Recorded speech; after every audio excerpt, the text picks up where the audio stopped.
Welcome to How Is This Legal? Where in each episode we crack open the books to find outlandish legislation and regulations that make you ask, how is this legal?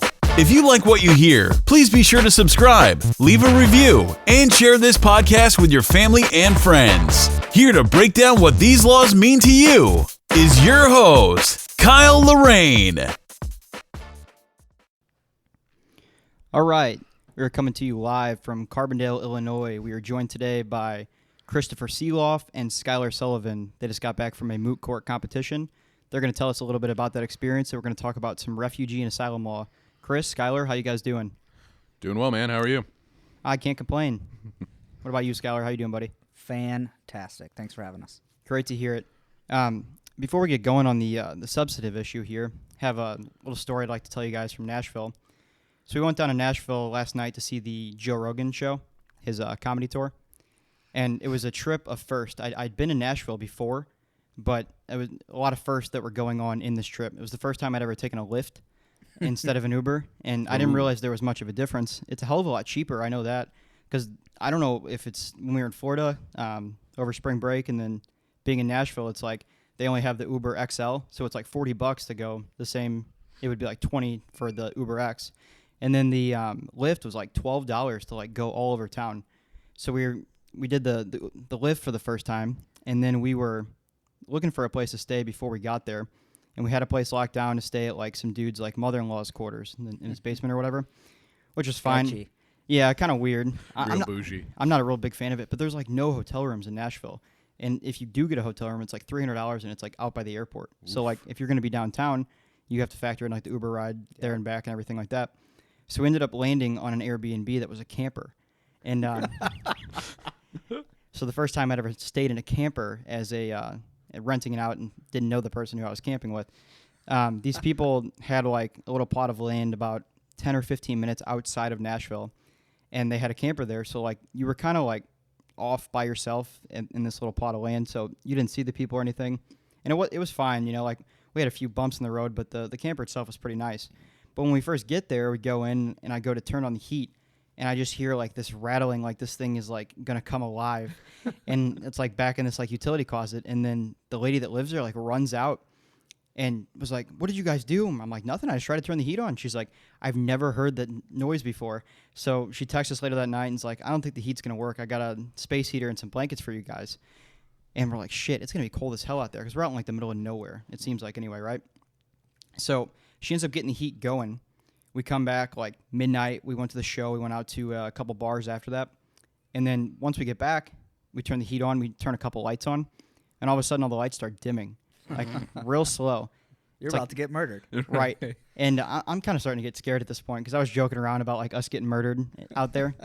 And now it's all coming true. Exactly. And like, I think it's just the girl that lives there, but I'm not sure. I don't know if she has like some giant axe murderer husband that we haven't met yet. Oh, 1,000%. Yeah, so we only saw her. So I'm like, what the fuck are we going to do? Because, like, I mean, by the time we realized we had to go do something, the lights are just, like, dimming. Like, it's completely dark in there. This is where the movie starts. Right, the killer's setting the mood for you. He wants it all to be perfect. So we walk up to this lady's house, and she's like, I mean, it's a decently nice house, and I'm sitting there, like, ringing the doorbell. And it was, like, a newer house. Like, you could tell it had just been built. Like, all the concrete was new and stuff like that. So I'm just ringing this doorbell like 3 or 4 times because I'm like, she's got to wake up. Like, we can't just like freeze out here tonight. And not to mention, you're like, we're paying for this thing. It was like $100 to stay in this. Right. So I'm knocking on the door, and she finally answers it. She comes out and she fixes it, and turns out like a mouse had jumped into the fan outside, and like, so it was like still getting power, but it was like crunched in there. So that's why everything was like dimming and just barely on. Jesus. So we finally get that going, and then we're like, shit, we're pretty hungry. I wonder if we can get a pizza out here.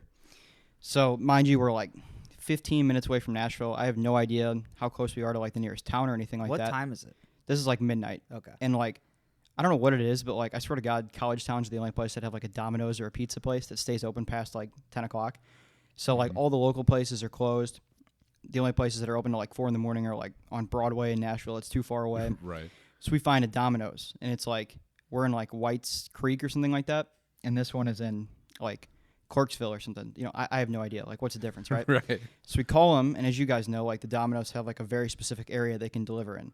So we call this one Domino's, and they're like, what's your address? And I give them the address for the Airbnb, And they're like, yeah, that's outside of our like little zone. We can't deliver there. You're going to have to call this location. I'm like, all right, can you give me the number? So they give me the number for the other location. I don't know what town it was in. Call them, and they're like, where are you guys located? And I tell them, they're like, oh, you're actually in the Clerksville's zone to deliver. And I'm like, well, they just told us to call you guys. And the guy's like, yeah, I don't know why. You're the third person that this has happened to. And I was like, so can you deliver a pizza? And then dude puts me on hold for like 20 minutes. And then we're still trying to figure out like the lights and everything at this time. Rocket science. Yeah. Exactly. So then finally I just hang up and I call like this one back and I'm like, hey, I don't know what's going on. I called the other location. They told me they can't deliver. You guys said you can't deliver, but the guy was going to talk to his manager. I just want to get a fucking pizza. Can you please deliver the pizza out here? I swear to God, it would have been easier to argue personal jurisdiction than to like get these people to quit swinging their dick around and figure out what domino zone we were in. Well, you had domicile. Exactly. So we go through this whole like ordeal. Finally get this guy like puts us on hold for like another 10 minutes. So it's like 12:30 at this point. And then the guy's like, all right, my manager said I can deliver the pizza out there, and I'm just going to grab it whenever I get off work. We close up at 1. And he's like, but it's going to be about an hour before I can get out there. And I'm like, all right, sounds good. And I'm like, Abby, what do you want? She goes, nope, that waits too long. So after all this, we didn't even get a pizza. Are you kidding me? Swear to God. I was so aggravated. I would have been like, we're getting a pizza, and we're getting whatever pizza you want. Pick a pizza. Just out of principle, I will wait 2 hours to get a pizza delivered and eat it. I wanted to so bad, but I was just thinking, I'm like, I don't even know what's going to go on. Like, maybe this guy's going to be like, this is a good opportunity to murder somebody. We're not supposed to be out here anyway. No one's going to suspect it's me. It's out of our domino zone. Got to make a stop by my meth lab on the way out to this middle of nowhere anyways. I'll That drop is off his a meth pizza. lab. He's living in his meth lab. Exactly. Exactly. So this Moot Court competition, what city were you guys in for this? We were in Davis. It was at UC Davis. Okay, out in technically. California? Yeah, they kept selling it. It was like Sacramento, and then we get there and we're in Davis. But it's not. It's what, like a 25 minutes away from Sacramento. Yeah, but they sell this Moot Court as join Moot Court. It's this great opportunity. You're going to California. Yeah. Like you're joining the army or something? Yeah. Well, yeah, they're like California in spring. It'll be perfect. It's a real hard sell. And we had a hard winter here in Carbondale. So we're like, California, we're going. It's going to be awesome. We touched down in California, 38 degrees. You're kidding me. Yeah, because it's Northern California. So It is rainy. It is shitty. It is not sunny and beachy. But yeah, it was good competition. But they omitted they played on every Midwesterner's idea of California being everywhere as LA. Dumb Indiana boy, dumb Wisconsin boy. Like, see California and go, oh yeah, here we go. Oh boy. Oh, yeah. Big sunny, hot, warm state. Yeah. So how many people were like on your guys' team that went out there? Do professors come with you too, or is it just you guys? Yeah, so it was, the way at least our school does it is there's, for every competition you go to, there's a 2L team and a 3L team. And for all of the competitions except ours, there's 3 competitors per team. But ours, I think it was because all the other competitors at that competition only had 2 people on their team, as well as we were flying out to California, so it was more expensive to do that. We only had 2 people per team. So it was me and Skylar on the 2L team, and Lisa Kempf and Dontel Crowder on the 3L team, and Professor/Associate Dean Buys was one of our faculty coaches, as well as Rebecca Warren. And Dean Buys, she does real life asylum cases. Mm-hmm. Oh, okay. So she helped us a lot through the process. And then Rebecca actually went with us to California. That was kind of her reward for coaching with us all. Putting up with us. Yeah, putting up with us is better. But Dontel and Lisa did the competition last year. So it's usually tradition that you'll do the same competition twice. Mm-hmm. You'll do it as a 2L, and then you'll do it as a 3L.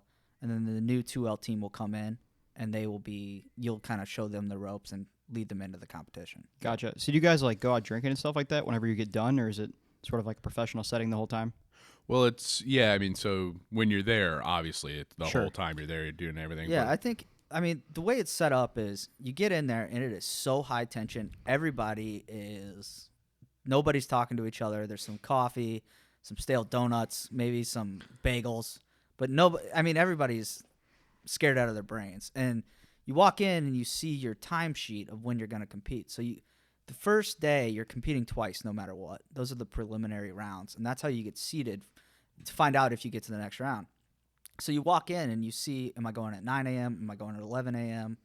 So Chris and I didn't go till 11:15 in the afternoon. Mm-hmm. So not only do we have the time change, we're sitting around on our hands just like waiting. Yeah, Everybody else is arguing. that time, that first round bye can be a real killer because you feel you get more time to prep and everything. But using that time, you get in your head. I know Skylar and I were before the competition. They post all the briefs that every team has submitted. So we were looking through our competitors' briefs. Trying to like pick them apart and stuff. Picking them Yeah. apart like crazy, which gets in your own head because you're like, oh my goodness. They're And then doing the same thing to mine. You're checking Yeah. their facts against yours and every little nitpicky thing. And then by the time we got into the competition, it was all just, everything we'd rehearsed anyway. So it wasn't,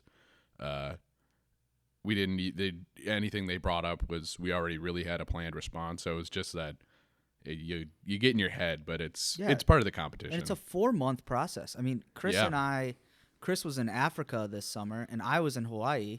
So we were working on our briefs on opposite sides of the world. We weren't together working on our briefs. So we basically buckled down. We got back to the same state, let alone the same city, and buckled down and got our brief done. And then you have to wait for a few months and then the ball starts rolling. So you really don't see anybody else's brief. You don't know if you wrote the right issues. You don't know if you hit everything, and your coach can't help you. You're on your own. That's the hardest part because I get the idea of they want all the competitors to write their own briefs. This is their product. You're sharpening your skills, yada, yada, yada. But at the same time, it's refugee and asylum, immigration law in altogether, but refugee and asylum law specifically, that subset within it is a very specialized form of law. And even if you take a class on it, there's people who have been litigating and researching this kind of law for 25, 30, 50 years that still don't have all the answers. So to say 2 law students who are 2Ls who have never taken a specific course on this or even Two immigration law, completely different places. right, get together with this specific set of facts and argue a case that's good enough to go before the Supreme Court. It's like, okay, yeah, we'll just do that, I guess. Yeah, and there's any class you take in law school does not prepare you for refugee and asylum law. Not really. I mean, you get, writing and argument, but the law that's there is not, it doesn't help.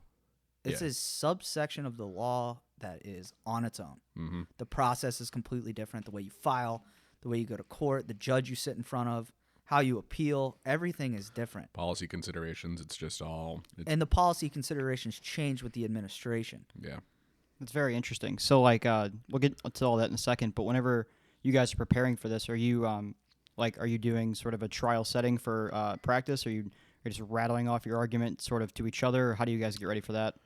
Yeah, the way we practiced was our briefs were due like first weekend of February. Yeah, I think the second. Yeah, something like that. And so then from there on until our competition was the first weekend in March, we basically had a month between when our briefs were submitted and when we left for competition. And so Monday through Saturday, scheduled for an hour and a half, but it was usually more like 2 hours each of those 6 out of the 7 days of the week. God damn.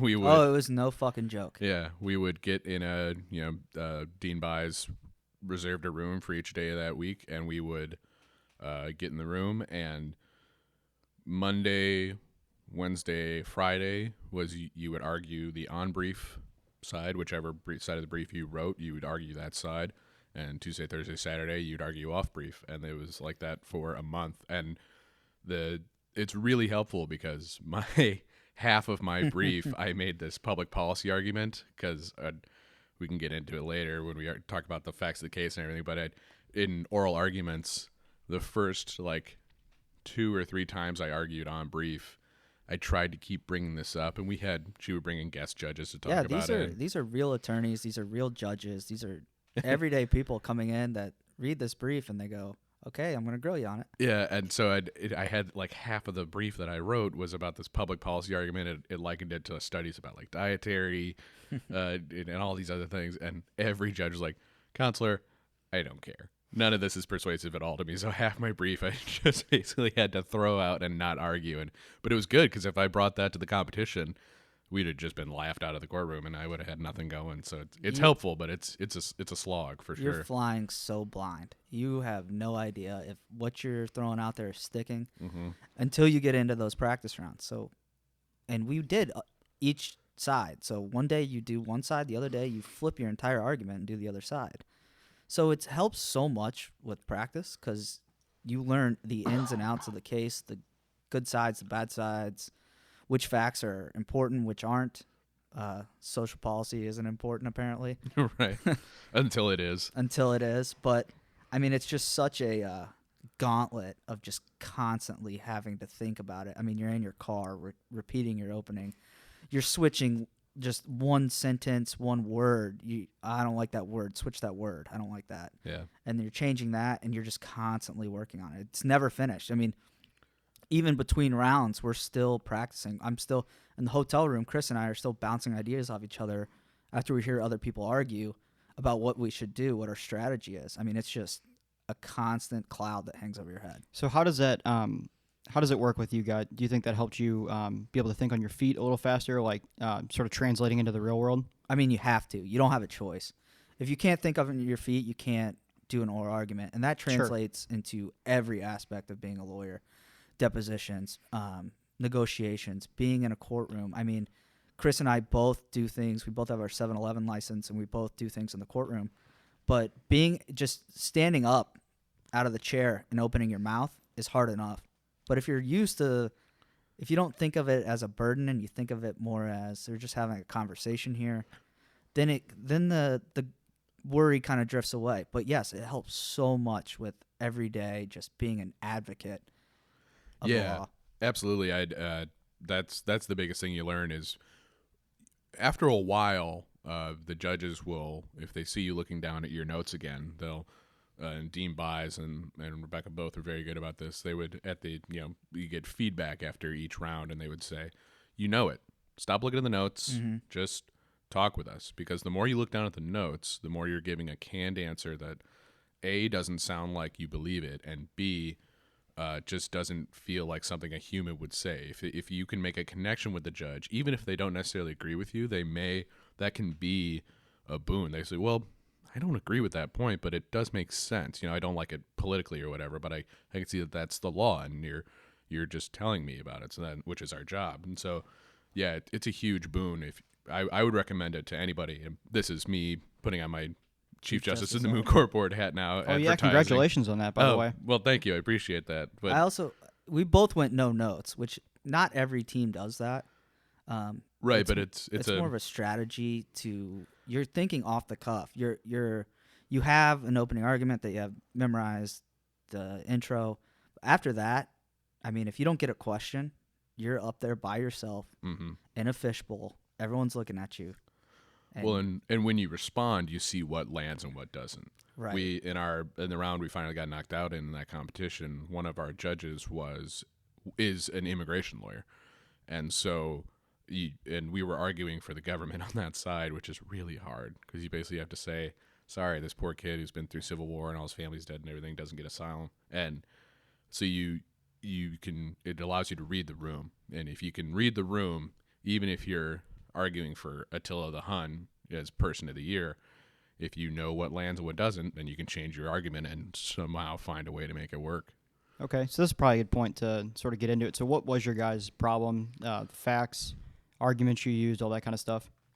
You want to do your facts, and I'll sort of give my facts, I guess is probably the best way to do it. Yeah, sure. So we had two issues on cert. We had whether a nexus exists between his persecution and his political opinion, which is one of the 5 enumerated grounds that you have to prove to gain an asylum in the United States. And who is he?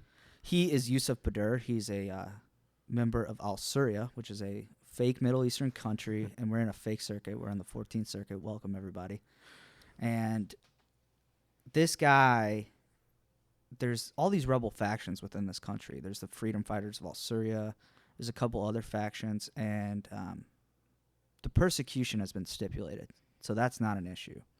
Whether that persecution was because of his political opinion, whether a sufficient nexus exists between that, is on cert. And Chris's issue on cert was whether he filed a timely application. You have a 1-year filing requirement. So whether he filed the timely application, and there's some exceptions. One of those exceptions is if conditions in Al-Syria changed materially. So that's Chris's issue. Mm-hmm. But the facts relating to my case, he was attacked on 3 different occasions. And it might be the FFA that attacked him. It might not be the Freedom Fighters of Al-Syria. He gave a television interview, or he gave an interview and his name was released on television. And then he was immediately harassed subsequently after that. His name was released by members of the FFA, and that's stipulated in the record. And then after that, these 3 attacks, the second attack, there's no evidence to suggest who it was. Yeah, it was a dark alley late at night. Yeah, he was getting medicine for his ailing father. Right. So there's another fact for That's the a small petitioner violin side. played in the background. Yeah, so, I mean, everything can go both ways. The first attack, they asked him to denounce Hassad Bashir, who's the president of Al-Syria, this fake country. Denounce or die. Third attack, they ask him to denounce or die. So that's the evidence on his side. And he has the burden to prove through substantial evidence that there is a nexus, that this evidence is sufficient. And there's case law out there. The Supreme Court does not hear a lot of asylum cases. It is few and far between. Do you think it's going to be something that they start hearing more of, sort of in light of how big this problem is becoming? I don't really think so. It's an area of the law they really don't dip their toe in, and there's such a slow-moving court. Mm-hmm. And the hoops that these people have to jump through, they're going through the immigration judge, the Bureau of Immigration and Appeals. They are going through a completely different court system. So I don't think the Supreme Court really wants to get into these issues because you have an administrative body that is giving these decisions. They've interpreted this law, and now they're going to have to go back and tell the administrative body that they're wrong, which is the Supreme Court really doesn't want to do that. Yeah, which is kind of a good segue into my bit that the whole of immigration law is, and the Supreme Court has said on numerous occasions that it's almost entirely up to the president and Congress. The courts really have almost no review unless it's a question of fact that just was poorly interpreted below, in which case deference isn't appropriate, or there's some sort of constitutional violation for like an LPR as opposed to an alien, a long-term a legal permanent resident who has more rights than, say, an immigrant or somebody on a travel visa or something. But so my issue was about whether he filed a timely application. So under, what is it? Let me see if I can remember the statute here. It's Come on, Chris. Do me 8 proud. U.S.C. 1158 A2B. Any alien applying for asylum has to do so within 1 year of their last entering the United States. So say somebody regularly traveled to the U.S. from wherever, and they came back and forth, or they came on business a lot or something. It doesn't matter how often they did, or like when the first time they entered, as long as the last time they, upon entering the United States, then within a year of doing so, they have filed for asylum. That's great. Then their case goes to the merits of whether or not they get asylum. If you fail to apply within 1 year of your last entry for whatever reason, in our case, the guy, it was sort of a question of fact whether he had entered within a year. The record suggested he entered mid. Yeah, the record said, so in front of the immigration judge, he was found to be a credible witness, and whenever you're found to be a credible witness in front of the immigration judge, your testimony is to be taken as true. But when he testified before the immigration judge, he said he entered sometime in mid-2016. That's it. That's all the information. Not I entered in June 2016. I entered when the Cavaliers won the NBA championship. Anything like that. I entered mid-2016. And we don't have the immigration judge's opinion. Right. There's not a lot of things to go back and look at. And so he was detained by DHS in March 1st of 2017, and his response to doing so was to request asylum. So whenever you're detained by DHS as an alien, and then your response is to immediately request asylum, that's taken as your application date. So the question of fact in this case was, is mid-2016 enough to meet his burden of proof to prove that he filed within 1 year of entering the United States? So do you know, I might have missed this, but do you know how he got here? Like, wouldn't that be sort of easy to prove if you had a plane ticket or something like that? That was another problem with the facts. The facts are Intentionally vague? Yeah, it's part of the moot court thing, is that they don't develop enough fact. They didn't say he arrived by plane or somebody smuggled him in on a boat. So in real life, you'd have the immigration judge opinion. You'd have you'd have everything in front of you. You would know these things. But Yeah. in the moot court world, and it is a separate world, you fly under these different rules. You have It's meant to push you on how can you argue when there's vague. So that was a big boon for our side, or our on brief side was arguing for the government. So our whole position was not enough evidence to meet the burden of proof, and deference to the lower courts is appropriate because it's a legislative and executive matter. Courts really have no say unless there's something that's blatantly, arbitrary and capricious. But so even if he couldn't prove by clear and convincing evidence that he had entered or had filed for asylum within 1 year of entering the U.S., 8 U.S.C. 1158 A2D, a lower part of that section, allows for an exception to that 1 year filing requirement if you can show changed circumstances within the home country that materially affect your eligibility for asylum. So another big sticking point in the argument was, what does it mean to have circumstances that materially affect your eligibility for asylum? He submitted evidence, the petitioner, Mr. Botter, submitted evidence that the FFA, Freedom Fighters of Al-Syria, the group that allegedly was responsible for his persecution on account of his political ground, had grown from 15% territorial control within the country to about 40%. And the U.S. government, directly refuted these statements with a report from the Al-Syrian Department of Security that, at best, the FFA's territorial control had only grown to 20%. And so the Department of Security's report was based on direct encounters between the Syrian government forces and the FFA forces, allegedly. And Mr. Botter's evidence was collected from news agencies that they didn't send out reporters and talk to individuals like, have you seen FFA forces around here? Have you seen attacks? They basically set up like a 1-800 number. They didn't say exactly what it was. It was like a 1-800 number or an email box or something where see something, say something, basically. So the question was, whose report is more reliable? What should be the standard for, does a growth to 20% make it material? Does it have to be a growth to 40%? All these things. So it was a lot of questions. Of the petitioner, Mr. Botter, is arguing it's a question of fact. The lower courts just said not enough burden, doesn't matter, and then the reviewing courts have all just said, well, deference. Lower court made a decision, fine, whatever. So the petitioner is arguing there's all these facts in dispute. He was found to be a credible witness. He testified to all these things. You should at least have a trial on the merits, and the government's arguing the first court to hear it made a decision, which is their job, and the reviewing courts have all said, we find that there was no error, so deference is appropriate. We don't have to review the matter. He could not overcome his burden. That's the government's argument. Yeah. He is a credible witness. He has some evidence. However, it's not enough. Gotcha. So, give me a lot to process here, to be honest with you. Like you were saying, if you've never taken a class on it or worked in it, it's such a niche area. It's so dense. And we are just talking about one aspect of one case. We're not there are 3 other steps before we even get to this point. Mm-hmm. There's issues of relocation. Is that possible? Or there's 5 different grounds on which he could claim. He could claim a particular social group. I mean, just it's so dense. And it's in 2005, they enacted the Real ID Act, and they slipped in there some asylum law, some refugee and asylum law, to say what they changed the language from, at least in part, your persecution on account of one of the grounds, to at least one central reason. So now the courts are trying to figure out what at least one central reason means. Or was it a distinction without a difference? Did nothing actually change in the language? At least in part to at least one central reason. Is that a 51% standard?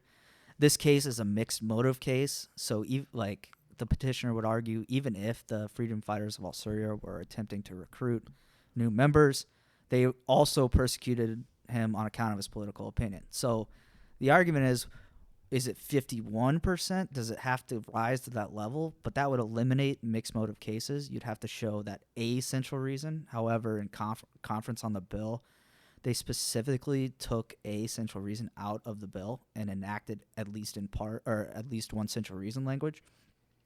So if Congress wanted that to be the standard, they could have effectuated that standard, but they didn't.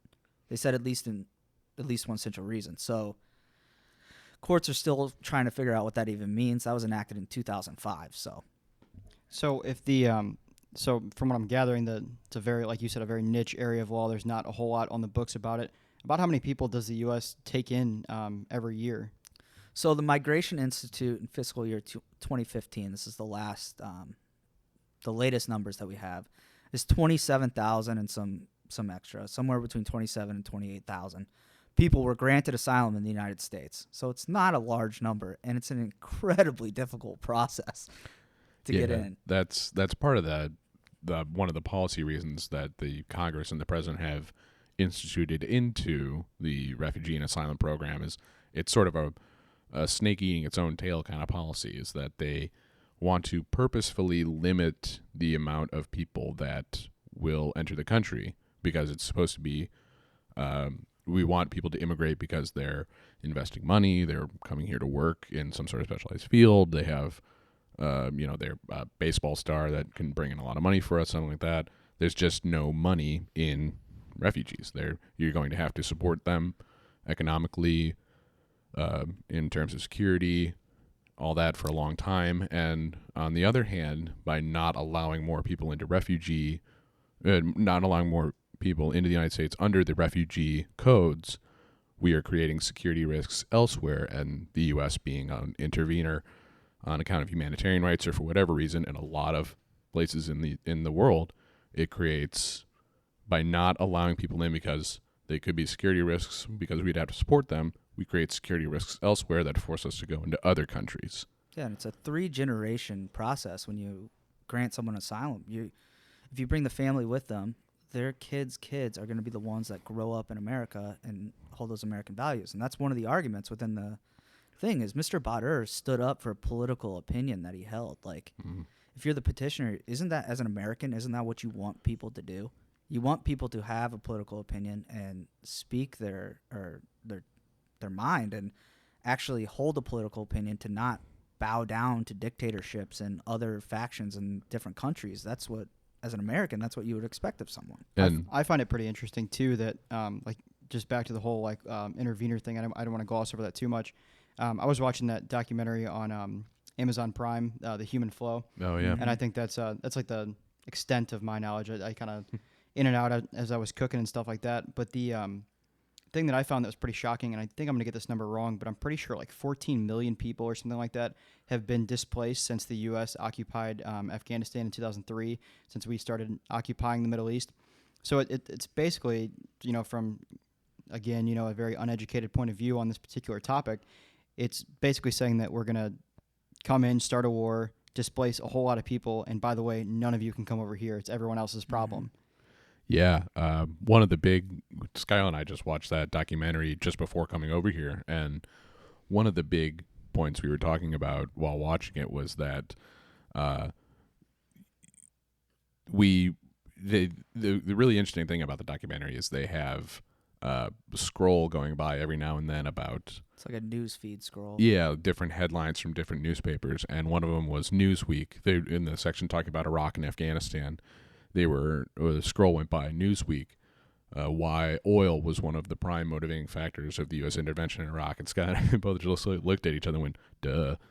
And the U.S. has such a tumultuous history with intervention, but it in a lot of ways comes down to money. And because there's no money in refugee and asylum status, granting that to other people, you're going to have a lot of situations where if we intervene in places, especially militarily, on account of moneyed interests, we're going to create a lot more people that we refuse to accept.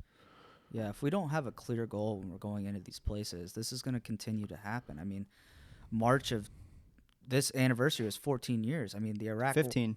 Yeah. The Iraq War has a driver's permit. I mean, and It's there's insane, isn't it? there's no end in sight. And this, I mean, repeating these policies of Vietnam and continuing, and I mean, just thinking about Afghanistan in general and Contra and giving the Mujahideen these weapons, that our intervention in these countries and displacing these people is continuing this cycle that will continue and continue. And until we as a country and an administration come together and work with the European Union and other countries to help all different people to gain asylum, then it's never going to stop. I mean, there's always going to be. I mean, it's 2018, and we have a dictator in North Korea. We have a dictator in Nicaragua. We have, some would say, a dictator in Russia. And there's continuing to be this cycle of just people being displaced. Nobody wants to take them in. However, refugees, while not monetarily don't bring a lot, they bring a lot of culture and bring a lot of other things that can be beneficial to any country that lets these people in. They just have to be open to the idea. And while the upfront cost is going to be enormous, 3 generations down the line, they're going to start giving back to the communities in which they migrated to. And a common misconception about asylum and refugee people who migrate from the country is that they don't want to go back. These people want to go home. They don't necessarily want to move to another country because of this better life. They want to go home. So that's a common misconception is everyone's like, oh, we're letting all these people in, they're never going to leave. It's like they want their country to be in a stable position where they can go home. That was one of the facts of our case, sort of, was that he was a lifelong supporter of the president and the president's government. And throughout all this, he never gave up his support. And so he gave the interview, and his name was released on TV. And then for 3 years, he was harassed by FFA members about his public support of Bashir. And then he suffered those 3 attacks over like 4 or 6 months, something like that, I think. And then after those 3 attacks, he fled to the north because the government promised, like, look, this is our stronghold. You can still be safe if you're a government supporter here. But there were no job opportunities or anything. He was forced to live in a rundown shack with 6 other guys that the dissent in the 14th Circuit opinion suggested were all likely targets for recruitment or harassment by the FFA. So over the course of, say, 4 years, and in his entire lifetime before that, he was a supporter of the government, never gave up that support, tried to move on, tried to find somewhere else within his country that he could be a public supporter and just express his opinion. And it didn't work, so he came to the United States, and what did we do? Well, sorry, didn't apply within a year, so you got to go back home. Here's another hoop. And back to Scholar's point about how these people could potentially bring a lot in terms of culture and different insight and things like that. Let's not forget the fact that these people are like day to day, like just fighting for basic needs like food and water. Like, Could you imagine how strong those people have to be to go through that? Like they're like carrying babies across the entirety of Europe. They're floating across in like lifeboats to get to Greece and stuff like that. Like it just kind of blew my mind watching that. And then they're living in a tent. And that one part in the documentary when they're outside of the Macedonian border and they're like right by all the trains and stuff like that, they're like living in tents right next to train tracks with like giant cargo trains coming through.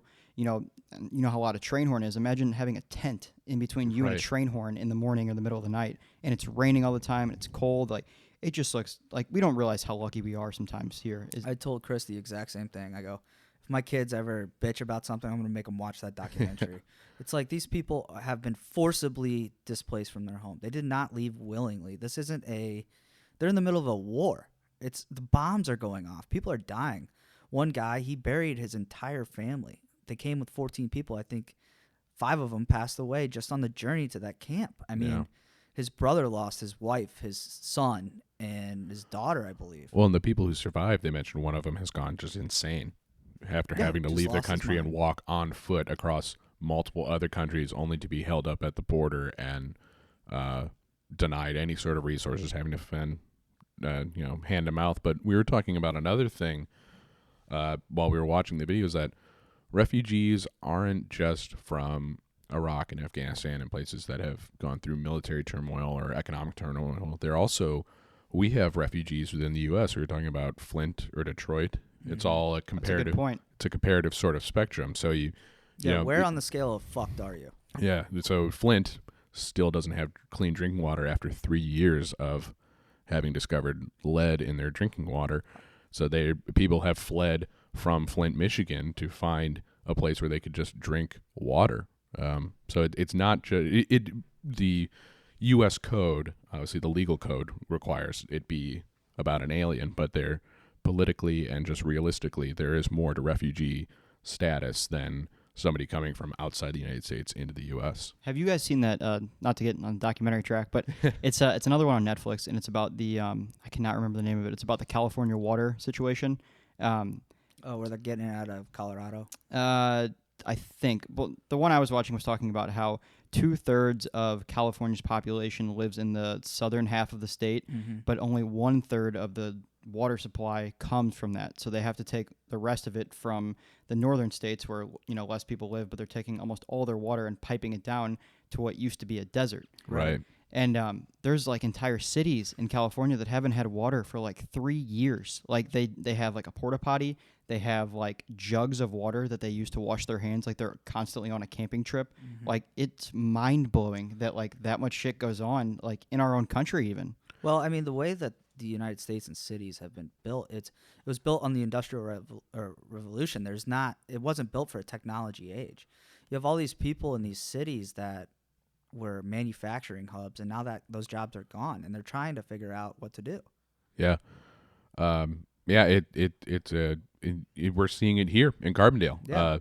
The all entirety of the downstate area of Illinois, their manufacturing has dried up. Coal is been hemorrhaging jobs since it became a viable industry, and that's what this area was built on. And so we're seeing populations in cities dwindle. We're seeing university attendance drop, and it's creating, again, internally displaced people.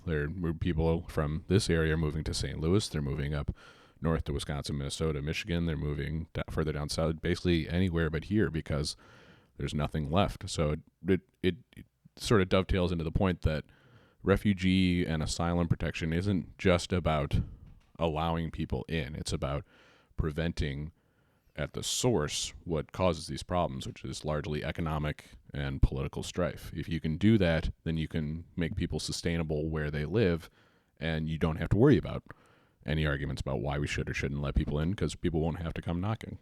And it's crazy too because like like we were saying, it's not just confined to the Middle East, but like a lot of that documentary was focusing on people from Syria and Iraq and Iran and different countries like that that are fleeing because of wars, and it's just kind of insane that I completely lost my train of thought.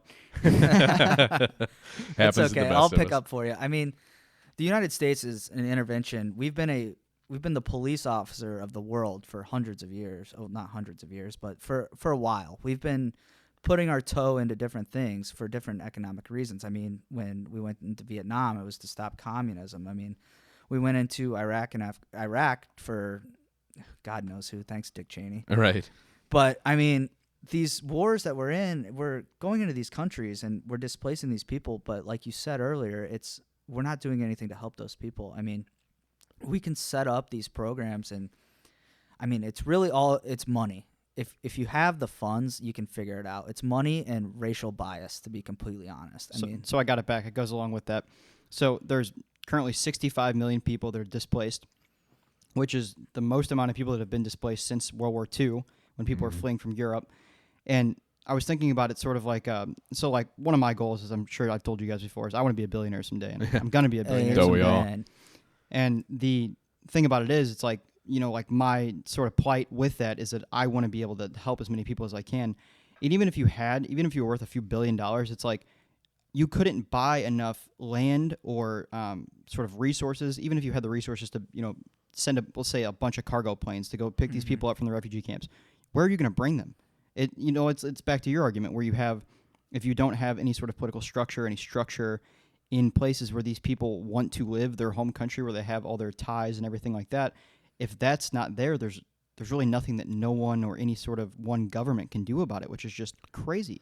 Well, I mean, that's two-pronged. I mean, yes, you need somewhere to put people, but you also need the major cost is getting these people to integrate into your way of culture in your life. I mean, Minnesota has a huge Somali population, and they're having difficulties with these people because they aren't assimilating quick enough for Minnesotans. But like, it's like, what does that mean? Like exactly. You come here and just strip everything. Exactly. I mean, Right. That's the thing. It's like you got to take your headscarf off to do your driver's license photo. I mean, just little things that come up in everyday life. And I mean, I think America has the land. I mean, we have big sky country.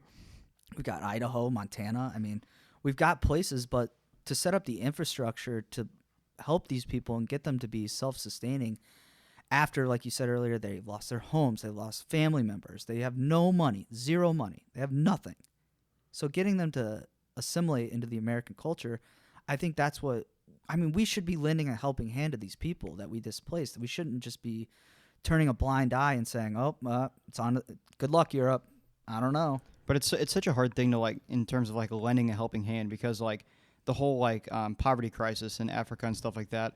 There's a lot of good like literature and documentaries and things like that that all suggest that like by us constantly just dumping rice, Right. Super Bowl T-shirts from the losing team, different things like that, we're destroying their infrastructure because if you are a rice farmer in one of these countries, you no longer have a job because we're going to send in these giant bags of U.S. rice every day.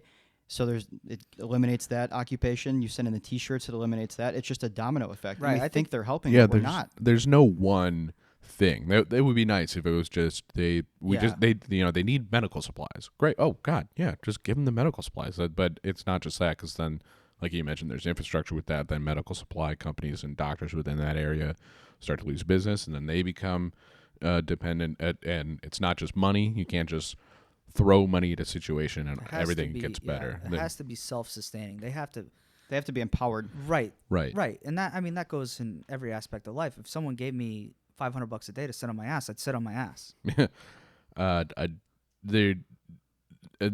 President Clinton, in his foundation, when he first started it, he wanted to. It's a big arm of that. The Clinton Foundation is international outreach and support and international work like that. And he mentioned when they first got started, they felt like they were doing really good. They had a lot of programs that they ran themselves, and they did a lot of what they thought was a lot of good humanitarian outreach in terms of medical supplies, building schools, creating clean water, yada, yada, yada. And then they eventually had a guy come out to talk to them and sort of do like an independent audit and tell them what they're doing good, what they're doing bad. And he said, "You're trying to do everything you think is good, which is laudable, and you're doing well on that effort, but it can wind up doing more harm than good. The best way anybody, as an individual or as a group, can help in any situation is paradoxically to what I just said previously, is through money. Is you give money to people who already know what they're doing, and then you watch them do it. You have them teach you, but you can't just go in and rewrite the playbook because you think it works. There's whatever situation you get to as an outsider, there's going to be stuff you don't know, and it's going to cause more harm than good if you don't ease into it from somebody who knows how to show you what to look for. And it shows like how like egotistical and stupid we are as a country too, because it's like every fucking sorority girl or like Christian kid gets on Facebook and like goes to Africa and helps these people. And it's like that's great. You know, these kids are happy for like the 12 hours that you're there. But then like they're so confused because these like parades of Americans come in and they're showering them with gifts and they're taking pictures of them for reasons they probably don't understand, and then they just leave. And it's where does it leave those people? They're just more confused and more reliant on a system of just continual giving instead of, you know, creating commerce and participating in it and things like that. Yeah, especially if you're displaced too. Now you're living in a camp, you don't have anything, and people just ride in on trucks, throw some rice off, and then go on their way. I mean, that's the thing is like all these people are stuck at borders. I mean, every country in the EU is just jockeying for position here, and they're throwing billions of dollars around to get people to take refugees, and it's just it all goes back to the infrastructure and being able to set up these programs. And I mean, money's not going to be enough, and like you said earlier, the just giving them things isn't going to help anything either. Yeah, I was lucky enough to do the South Africa and Botswana study abroad, and when we were in Johannesburg, we went to Soweto, that big township that's a huge part of Johannesburg, and a lot of Soweto has become pretty solidly middle class. There's people with houses and they have a car, they have a job, they can support their family, and it's great. But there's still what they call improvised townships, which is when you hear about South African townships, it's what you would think about when you hear the word South African township. This one was called Kliptown, and it's basically people who didn't want to just sort of en masse just assimilate. They wanted to be themselves, and it's like what we were talking about earlier. What does assimilation mean? Does it just all of a sudden you move here and be American, or whatever? So in this place called Kliptown, they live in corrugated steel, corrugated tin roof houses that like a room half the size we're living in, a room that was probably 10 foot by 10 foot, there was 10 people living in that room. So each person gets a square foot. Yeah. But they rely primarily on tourism to not as like an economy, but as a way of raising money to fight for what they need, which is power lines and clean water and education. So it's always a little touchy when you're getting into these things that you can. I'm always wary of, like a youth group in a church that goes to build a school in Guatemala or something. A noble effort, but what are you really doing?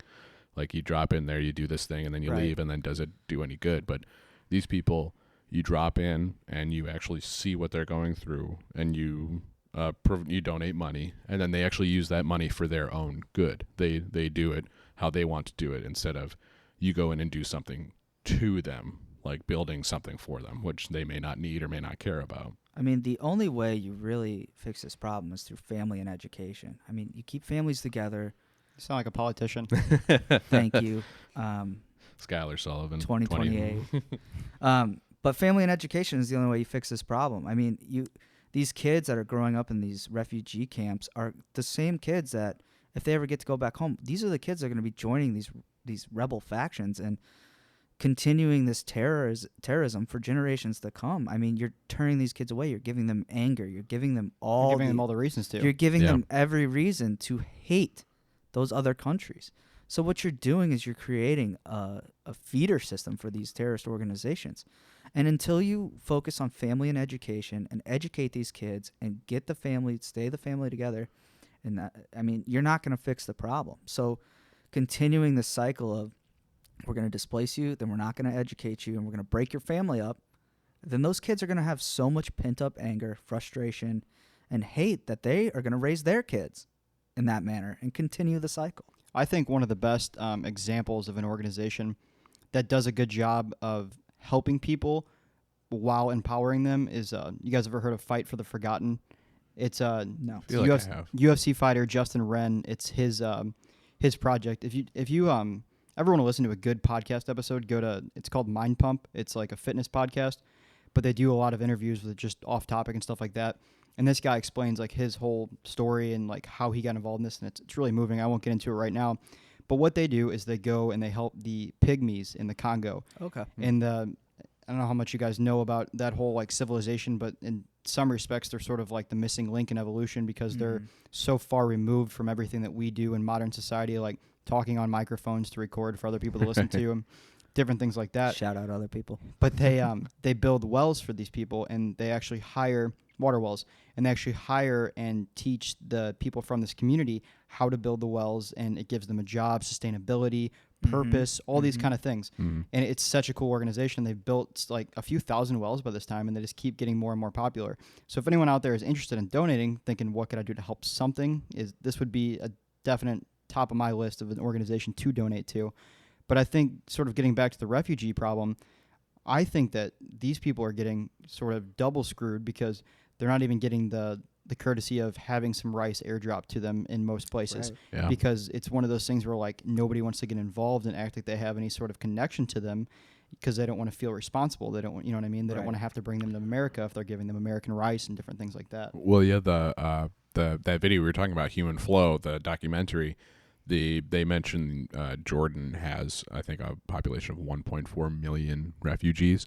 Jordan is known the world over for having just these massive, sprawling, like unthinkable refugee camps, and they've sort of done it to themselves, and the world has sort of done it to them, where they make themselves available for refugees, and they set up these camps because they want to do a humanitarian effort, which is great, but they don't want to necessarily create a process where those refugees and asylum seekers can then try and fold themselves into Jordanian society and become Jordanians. And at the same time, the world has said, we're not going to take them. So Jordan's caught between this rock and a hard place of they want to help people, but they don't want to necessarily just have anybody come into Jordan who wants to. So they've created basically these de facto permanent settlements of refugees and asylum seekers that will never be Jordanian, most likely, but at the same time will never get anywhere else to go. So they're stuck there with no hope.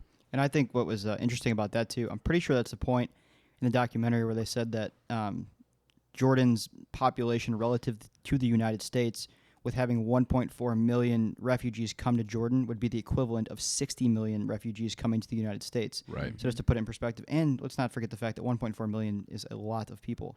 Yeah, Yeah, it would be the equivalent of if the entire population of California were refugees. Yeah, and let's not forget that these are people. I mean, they're coming. Right. It's not just a number, yeah. Right. They got tents. They got like they need everything. They got kids. I mean, it's just that mass of people, and that's happening all over the world. There's this mass exodus from the Middle East because of these Middle Eastern wars, and it's not stopping anytime soon. Yeah. So do you think that, because I was wondering this when I was watching this, and I don't mean to generalize by any stretch of the imagination, but do you think that all the people that are in this situation are just that sort of poor that they can't sort of take a plane somewhere, or do you think it's one of those situations where there's really nowhere to go even if you have the resources? Well, that kind of works with the immigration policy. The immigration policy in the U.S., at least in the U.S., I will say, is built in such a way that if you're rich, you're getting in.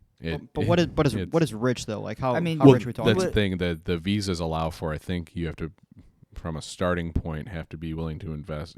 There's varying degrees depending on how many people you're going to employ. But to get around that, the starting point is like if you invest $10 million, bam, visa. Plus, your kids you probably put your kids in college here. I mean, right. You have ties. You're not just coming over with a mass of people. You have ties. You're able to get out. And let's not forget, like these people fleeing in the Middle East are coming from war. I mean, their house is blown up. They don't. They have like a book bag and that's it. They have a book bag. So if let's say they had a business or there was a bank in town or something, they had money. There's no way they can get that money. The economy is done. Yeah, and That's a good point. I don't think it has to be a rob Peter to pay Paul situation. Right. You don't have to just take in anybody with a sob story, however legitimate, Right. because then, if we took in 65 million refugees, we would probably quite easily go bankrupt or be in a ton of sticky situations regarding just that sudden influx of people. And the Supreme Court spoke to that issue. Not every person in a military conscription case can claim that they are persecuted. I mean, it's a high burden. But I do think there has to be more to it. The 5 enumerated grounds are political opinion, nationality and ethnicity, Particular social group. Yeah, social group. I'm blanking on the other 2. But there's those religion, 5. Religion and sex. Yes, those are the 5. But to say that if you don't fall into one of those groups, just tough. Like the amount of people who we have directly made into refugees. Directly, too. Yeah. This isn't a roundabout thing. It is a direct link between our intervention and displaced refugees. I think if you can create some link between the country that you're applying to asylum for and your status as a refugee, I think there needs to be some easier way in. I get the policy idea of it should be harder to get, but like I mentioned earlier, it is a snake eating its own tail thing. It does create then these greater security risks that are meant to be the purpose for denying more people asylum. Yeah, and if you look at it from 10,000 feet, JFK has a great quote where he talks about, unless you are a Native American, you are an immigrant. Right. So the United States and their policy consideration should always keep that in mind. We are a nation of immigrants. I mean, now it's people of Muslim descent are persecuted against. Before that, people from Mexico are persecuted against, the Irish, African Americans, God, Jesus. Mm-hmm. I mean, so looking back in America's history, Native Americans, I mean, it's a continuous, every generation has a new thing that they persecute against. But unless you are a Native American, you are an immigrant. Right. So this nationalistic view of the world that these are our borders and we shouldn't let anyone in here because we're going to subvert our ideas as an American is bullshit. And I think that, like, we always talk about, like, the things you're mentioning, Native American, slavery, things like that. Like, it's so far in the past. When I was at the Joe Rogan show last night, he brought up a pretty good point. He was talking about a similar issue, how, we always talk about these things in a vacuum, like we're not that person anymore. But if you think about it, it was like 1776, the 1800s, that whole time period. That's only like 3 people ago if everyone lives to be 100 years old. It's not that long ago. It's not that long ago. And not that long ago in the sense of Standing Rock. They Right. the people who lived there occupied it, quote unquote, in the sense that they refused to be moved from their land to make way for this pipeline that would destroy not only their sacred sites but their source of drinking water. They're still fighting that battle. Yeah, they were eventually evicted, and there's some beautiful images if you can find them. Their final act, sort of a defiance, was to disassemble all of their buildings that they set up, and in a ritualistic way they planted cedar all around and they lit the whole thing on fire. And there's this beautiful image of the last person to leave just looking out over this plain of fire, like this is what you're making us do. So it's the Harvey Milk has a great quote about hope, and you got to protect the us's. At that time it was gays and blacks and seniors and disabled, and you look at it today, nothing about that has changed, I would argue, except to include all the people that we have as a direct result of our military and economic and political aspirations have uprooted from their homes. And I think there needs to be more access, more ability, more ways to fight for that right. The United States is a train, and it's going down the tracks. And you're not stopping that train. But at least, I mean, lend a helping hand. Let some more people on the train. The train's going to keep moving. We Right. are such a large country. There's swaths of land that we have. There's ways that we can help besides closing our borders, imposing a travel ban, deporting people that were born in this country that were service members that served in Iraq in the Gulf War, deporting people that are dreamers that have never lived in their quote unquote home country. And first responders, police officers, firefighters, doctors, lawyers, doesn't matter, because you are a dreamer, you're gone. And that politicizing ICE and going out and searching out people and taking them and deporting them, why? These people are productive members of society. This is exactly the thing Americans want. These people weren't born in those countries. They are it's no fault of their own they're in this country.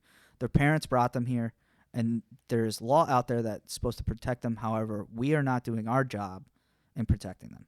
Yeah. And they're just constantly used as a pawn one way or the other, Right. 1 week Trump Yeah, is I'm going to opposed to throw the it in idea. this next bill and this other bill. Yeah, I'm just then the next week he's criticizing Democrats for not including any spending provisions for Dreamers. It's sickening, really. It's all these people that, like you said, they just want a better life. And they're humans. These are real individuals that will have serious impact. They're going to get shipped back to a country in which they have never been to. They don't know the language. They have no family there. They've lived in America their entire lives. And not to mention, too, imagine how hard it would be to be in the United States and see, like, the people driving nice cars, living in nice homes, things like that. The whole American dream idea, and then knowing that none of that's for you, but you just have to watch everyone else enjoy it while everyone just looks down on you. It's got to weigh on you. Yeah, To. The cumulative effects of it are the biggest thing. Is that we really the 1952 was the first time that the U.S. really codified a lot of its immigration policies in the Immigration Naturalization Act, and that was a huge movement. And then over time we've added to it, taken away from it, but it comes in big chunks. It was when we first created the country, it was basically president gets the final say. That was about the extent of our immigration policy. And then we, over time, bit by bit, added these laws. And then 1952 was huge. It was the INA, and that codified a lot of different standards. And then 2005 with the Real ID Act. Which is a bill that says your driver's license has to have a star on it so you can get on a plane. Right. And now I think it's going to be coming a lot quicker. I think with all the public outcry and political outcry about it, I think it's going to become a lot more regular to see people having these discussions and talking with their elected representatives and telling them we got to change something. We're not doing this right, or we're doing something that we shouldn't be doing. We're not doing enough that we should be doing. Whatever it is, I think it's going to be coming a lot quicker. I hope it will. Yeah, and as an attorney, you have to know immigration and nationality. You have to know that law, because if you represent a client in a criminal matter and you don't know that if you take a plea deal, that person will get deported. Right. That's malpractice. So you have to know nowadays, because there's so many people coming in and coming out and trying to gain citizenship in the United States. If you're a criminal defense attorney and you do not know that law, you're screwed, because you have to know. Because if you mess up, that person is gone. Yeah, that's a really good point. And I think it's important too, is sort of a closing piece, to keep having conversations like this and not let the sort of media control the conversation, because it seems like, anytime there's a lot of bad things that happen, but anytime there's a school shooting or something like that, then our attention shifts to guns, and that's all we care about. And then we forget about all these real people that are still being affected in way bigger numbers than people are by, an assault rifle or something like that. Yeah, you got to hold more than one thought in your head. And certainly as law students, that's something they hammer into you. But watch whatever news you want and form your own opinion, but watch the other one you don't like too. Yeah. It's a good point. I like that. All right, well, I appreciate you guys coming on Thanks today. for having us. Yeah, it was my pleasure, man. This This was great. Man. Yeah, we'll have to do it again because there's certainly more we could talk about on this topic. Ain't that the truth? Thank you for listening to How Is This Legal? If you enjoyed the show, help others find us by clicking the subscribe button, leaving a 5-star review on Apple Podcast, and sharing this podcast with your family and friends. Come back next time to find out how is this legal?